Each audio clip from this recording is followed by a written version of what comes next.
Hi viewers, welcome to our channel. ప్రస్తుతం మనతో పాటు సీనియర్ జర్నలిస్ట్ దాము బాలా సార్ వారితో మాట్లాడదాం. నమస్కారం నమస్తే. సార్. అత్యాచార కేసు నమోదైంది కదా హర్ష సాయి పైన. ఇప్పుడు ఆయన రియాక్ట్ అయిపోయారు, సమాధానం ఇచ్చారు ఇన్స్టాగ్రామ్ త్రూ ద్వారా అంటున్నారు. మరి ఆయన ఏ విధంగా రియాక్ట్ అవుతున్నాడు, ఆయన వర్షన్ ఏంటి, ఆయన ఏం చెప్తున్నారు సార్? హర్ష సాయి మీద ఒక అమ్మాయి కేసు పెట్టింది. అది ఆ అమ్మాయి ఎవరంటే హర్ష సాయి ప్రొడ్యూస్ చేస్తున్న, తను హీరోగా నటిస్తున్న మెగా అనే సినిమాకి ఆ అమ్మాయి కూడా ఒక నిర్మాత. ఆ అమ్మాయి ఇప్పుడు ఈ కేసులో ఇతని మీద కేసు పెట్టింది. ఆ అమ్మాయి పెట్టిన దాంట్లో కొన్ని కొత్త విషయాలు ఇప్పుడు మళ్ళీ వెలుగులోకి వచ్చాయి. ఇంతకుముందే నేను ఒక వీడియో చెప్పాను. దాంట్లో ప్రధానంగా అమ్మాయి ఏం పెట్టిందంటే, ఇతను కాపీరైట్స్ కోసం, ఈ మెగా సినిమా కాపీరైట్స్ కోసం, ఆ కాపీరైట్స్ నా దగ్గర ఉన్నాయి, ఆ కాపీరైట్స్ తను పొందాలనుకోవడం కోసం అతను ఏం చేశాడంటే, నాకు మత్తుమంది ఇచ్చి నన్ను లైంగికంగా అత్యాచారం చేసి దానంతా కూడా నా న్యూడ్ వీడియోలు ఫోటోలు తీసి నన్ను బ్లాక్మెయిల్ చేయడం మొదలుపెట్టాడు. నా కాపీరైట్స్ ఇచ్చామన్నాడు అనేది ఆ అమ్మాయి చెప్తున్న ఆరోపణ. సో దాంతోపాటు అమ్మాయి పదే పదే రేప్ చేశాడని కూడా చెప్తుంది. సో ఇది కొద్దిగా మళ్ళీ కన్ఫ్యూజింగ్గా ఉంది. మనకి జానీ మాస్టర్ కేసు లాగే ఇది కూడా సిమిలారిటీస్ కనిపిస్తున్నాయి. ఎందుకంటే మత్తుమంది అంటే ఓకే, మత్తుమంది ఇచ్చి అత్యాచారం అంటే అర్థం చేసుకోవచ్చు, పదే పదే రేప్ అంటే మళ్ళీ అర్థం కాదు. అట్లాగే ఫాల్స్ ప్రామిస్ అని కూడా మార్నింగ్ నిన్నంతా వచ్చింది. అదేంటే పెళ్లి చేసుకుంటానన్నాడు, వీళ్ళ నాన్న రామకృష్ణ కూడా కోడలుగా నన్ను చేసుకుంటానన్నాడు, కానీ చేసుకోలేదు అనేది ఒకటి. ఫాల్స్ ప్రామిసెస్ కూడా చట్ట ప్రకారం తప్పే. అట్లాగే ఈమె పదే పదే అత్యాచారం చేస్తుంటే అది కూడా చట్ట ప్రకారం 376(n) కింద వస్తుంది అనమాట. దానికి మినిమం 10 ఏళ్ళు జైలు శిక్ష ఉంటుంది. అట్లాగే ఫాల్స్ ప్రామిస్కి కూడా 10 ఏళ్ళు జైలు శిక్ష ఉంది. ఇలాగా ఆమె ఇప్పుడు ప్రధానంగా వీళ్ళిద్దరి మధ్య డిస్ప్యూటు ఈ మెగా సినిమా చుట్టూ నడుస్తుంది. అంటే హర్ష సాయి, మనం ఆల్రెడీ నేను బయోగ్రఫీ చెప్పాను, అతను స్టంట్ ఫిలాంథ్రపీ అంటారు.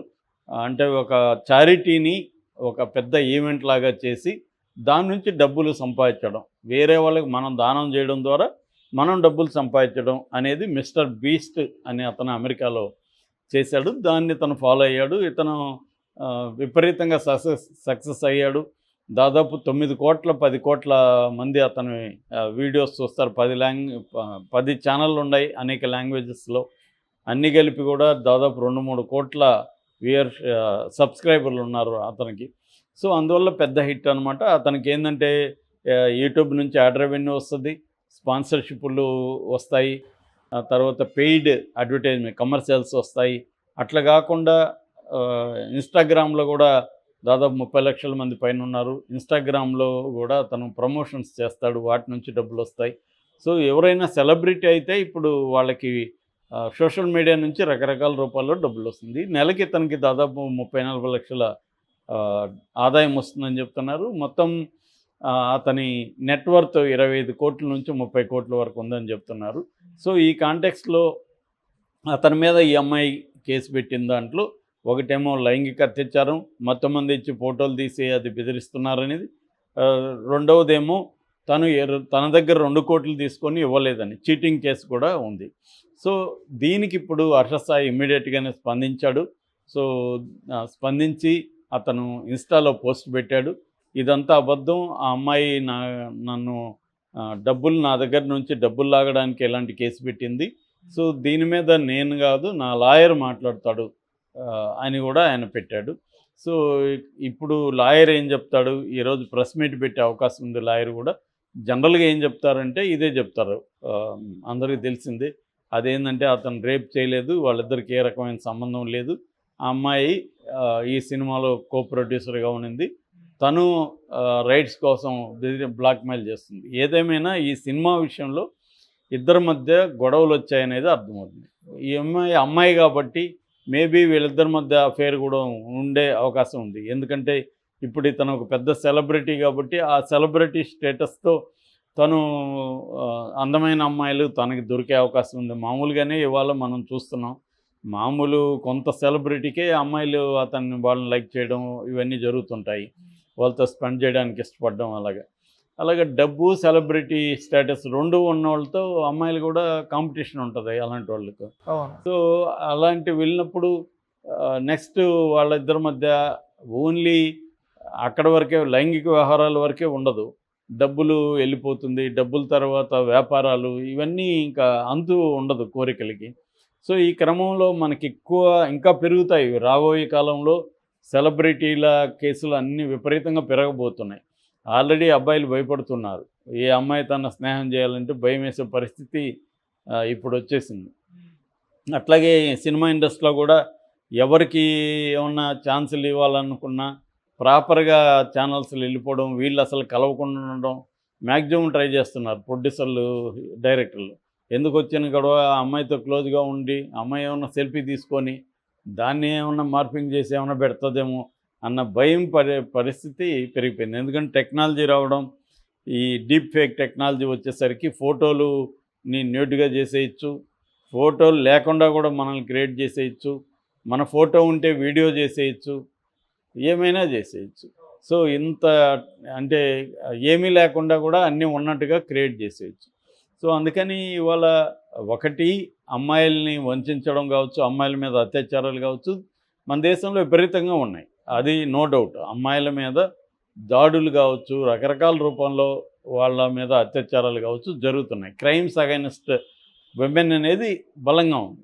At the same time women కూడా కొంతమంది, అందరూ కాకపోవచ్చు, కొంతమంది ముఖ్యంగా అర్బన్ ప్లేసెస్లో సెలబ్రిటీ డబ్బున్న వాళ్ళని బ్లాక్మెయిల్ చేయడం కూడా బలంగా పెరుగుతుంది. కేసులు పెట్టడం, అందుకనే రేప్ కేసులు పెట్టడం. అంటే ఇప్పుడు ఒక అమ్మాయి తన వాలంటీర్గా ఒక అబ్బాయితో 10 ఏళ్ళలో ఉన్న తర్వాత నన్ను రేప్ చేశాడని పెట్టేస్తుంది. సో దీన్ని ఇంకా కోర్టులో తేలాలి. సో ఇది బేసిక్గా జరుగుతుంది. అయితే ఇక్కడ మనకేందంటే ఇండియాలో ప్రాసెస్ ఈజ్ పనిష్మెంట్. కోర్టులో తేలి శిక్ష పడ్డం ఓకే, శిక్ష పడక ముందే ఈ ప్రాసెస్సే అతనికి శిక్షలాగా మారిపోతుంది. బెయిల్ త్వరగా రాదు.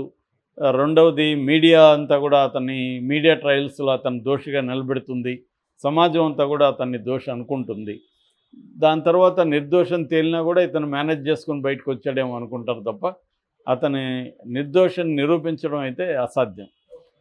ఎందుకంటే అభియోగమే అంటే వాళ్ళ మీద మనం ఒకరి మీద నింద మోపడమే నింద చేసినట్టుగా పరిగణలోకి వస్తుంది. కాఫ్కా ఎప్పుడో రాశాడు, నన్ను ఎవరైనా నా మీద నింద మోపితే నేను కూడా నేరం చేసినట్టు ఫీల్ అవుతానని రాశాడు కాఫ్కా. అది వ్యవస్థకున్న బలం అని రాశాడు. అలాంటిది ఇంక వేరే వాళ్ళు ఫీల్ అవ్వరా? కాబట్టి ఇవి పెరిగిపోతున్నాయి. సో మరి ఇతను సమాధానం ఇప్పుడు ఏదేమైనా హర్ష సాయిని అందుకు అభినందించాలి. అతను మన జానీ మాస్టర్ లాగా పారిపోలేదు. ఇమ్మీడియట్గా పోస్ట్ పెట్టాడు, ఒక లాయర్ని పెట్టుకున్నాడు, డీల్ చేయడానికి రెడీ అయ్యాడు. అవసరమైతే జైలుకి వెళ్తాడు. జైల్లో కూడా అతను నాకు తెలిసి అక్కడ కూడా యూట్యూబ్ వీడియో తీసి పెట్టేస్తాడు. అక్కడ ఎవరికో జైలర్లకి ఇతను డబ్బులు ఇచ్చి దాన్ని కూడా పెడతాడు. అంటే తనకి కొంత స్మార్ట్ అనేది మనకు అర్థమవుతుంది. అంటే తనకి నెగిటివ్గా ఉన్నదాన్ని కూడా తను పాజిటివ్గా మార్చుకొని రెవెన్యూ మోడల్గా మార్చుకుంటాడు. రేపు పొద్దున్న జైల్లో 3 నెలలు ఉన్నాడు అనుకో, జైల్లో కూడా ఎవరికైనా అతను డబ్బులు ఇవ్వచ్చు, మెడిసిన్స్ ఇవ్వచ్చు, అక్కడ ఉన్న వాళ్ళని అడాప్ట్ చేసుకోవచ్చు, వాళ్ళ పిల్లలకి ఎడ్యుకేషన్ ఇస్తానని చెప్పచ్చు, దానంతా వీడియోలు తీసి వాళ్ళ ఫ్యామిలీస్కి పెట్టచ్చు. అలాగా అది కూడా అతనికి రెవెన్యూ మోడలే. సో ఇది కూడా అతనికి పబ్లిసిటీ అలా ఉపయోగించుకుంటున్నాడు. మామూలుగా అయితే ఎవరి పబ్లిసిటీ ఈజ్ గుడ్ అనేది ఒక సామెత ఉంది, బ్యాడ్ పబ్లిసిటీ అనేది లేదని. కానీ దానికి ఎక్సెప్షన్స్ ఉంటాయి. చాలాసార్లు బ్యాడ్ పబ్లిసిటీ వల్ల కూడా మన కెరీర్లు దెబ్బతినే అవకాశం ఉంది ఇవాళ ఉన్న మీడియా పరిస్థితుల్లో.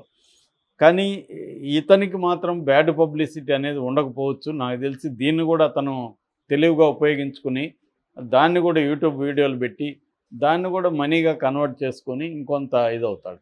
ఎందుకంటే తను పైనీర్ అనొచ్చు. ఇండియాలోనే ఈ స్టంటింగ్ ఫిలాసఫీలో పైనీర్. అంటే చారిటీని ప్రాఫిటబుల్గా మార్చుకున్న వ్యక్తుల్లో ఇతను ముందు వరుసలో ఉన్నాడు.